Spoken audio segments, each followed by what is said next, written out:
Good morning mga day, this is your Inday nga Kandingon, a day in my life sa Kandingon, mapiling content creator, ay for the go! A day in my life nga namin nga sa pobre nga lagay pero magmahay bahala gamay basta manghapdas gid ang paduday manglagong pagmahinay ka ng tapay-tapay. For today's video kay nanginhas na sila gikan ng ilang kuha. Kay naggaga naman ilang utok gusto daw silang manginhas kahit nagbabagyo. Kaya iyan lang lahat ang ilang nakuha kasi nagdugdug kuno ngadto kaya nanguli na lang sa pud sila. Ito din ang isang marites na ito at nagaagi pas talaga sa amin kasi binabalita niya kung unsa kadaghan iyang nakuha. Di na spotty din sa ate ang vlog ngayon nga nagbagyo. Medyo madami-dami ang kanyang nakuha kasi nauna sila sa kanila at saka ulhi na nauli. Buti-buti na lang kasi nakahigop kami ng sabaw sa paniod to. Ang aming paniod to ay naabot na sa alaon nating snack. Baha update niabot na sa muang kiting ang baha sa muang dati. At sino bang gaganahang gumagawas nito? Grabe ang lakas ng hangin. Hangin, hindi. Ulan lang, wala ng hangin. Kaya yan. Pag may nagsusugo sa akin na bumili ako doon sa tindahan, hindi talaga ako magsusugot no. Kaya hindi talaga kami friends ngayon sa tubig. Sobrang lamig talaga. Kitang-kita niyo naman yung suot ko. Hindi ko pa na inililisan yan kasi hindi pa ako nag-iilis no. Ang lalamig kasi sobra. Gusto ko lang lagi naglulukob ng habol maghapon no kasi sobra talagang lamig jay. Pwede lang talaga hindi iinom ng tubig. Ay na, hindi talaga ko iinom sa sobrang lamig.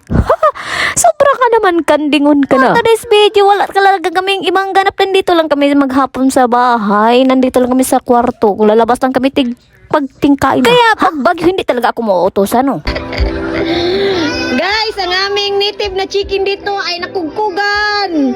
Kaya kami ay Kaya ang hinigda ni Junre.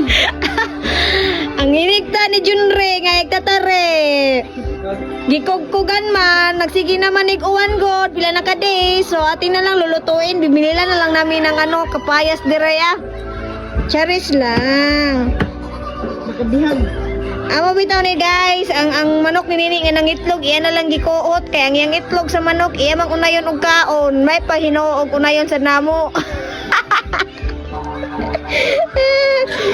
Ay, ganado talaga ang aming mga tamay for today's video kasi ang aming manok dito ay nahihikog. Hindi, natutugnawan. Saktong-sakto sa malamig na panahon. Grabe naming hinigo pa isasabaw kay Gulpi intang kalamiagin ta maghikap sa sabaw ba sa ting-uwan. Sabi ng ang cooking namin, dadamihan daw niya ng sabaw para daw makahigop, para daw may mahabilin. Ikabuntag. Mari, hambay binay nahabilin kay nahurot naman. Pwede palang hot dun. Agihurot ko na. Kay Gulpi mang lamia sa sabaw na ba sa ting-uwan. Kaya hinigop ko na lahat. Amin na lang gitiwasan ang aming manok no kasi sobrang mahal naman ang isda ngayong panahon na basta tingbayo mahal talaga ang isda. Kaya mas mabuti-buti pa kung may manok kayo dyan, yan na lang yung katayin nyo, yan na lang yung ulam nyo. Sobrang lami. Nag-inyong sasagulan ng kapayas ay san portigang lami. Maggagawas gud ang inyong kinalasang singot kung makahigop kayo sa baw. Dahil kami ay nabubusag nasod for the higda ng mga people of the world kay mag-ready to do steak no. Day may gagawin pa ba kayong iba no? So tingtog na manting uwan sa mga tugtag sayo. Unsari ay wala mataylang kalingawan wa pagay signal so freelancers mga tog na ta. Maor bagining sakit sa Pinay kung kano sa busog ka ayaw lami kayo ikatog bisag mapay pag magpagkaon. Para bang baboy nga ihaw nun ikamang kaon matog. Isa-isa.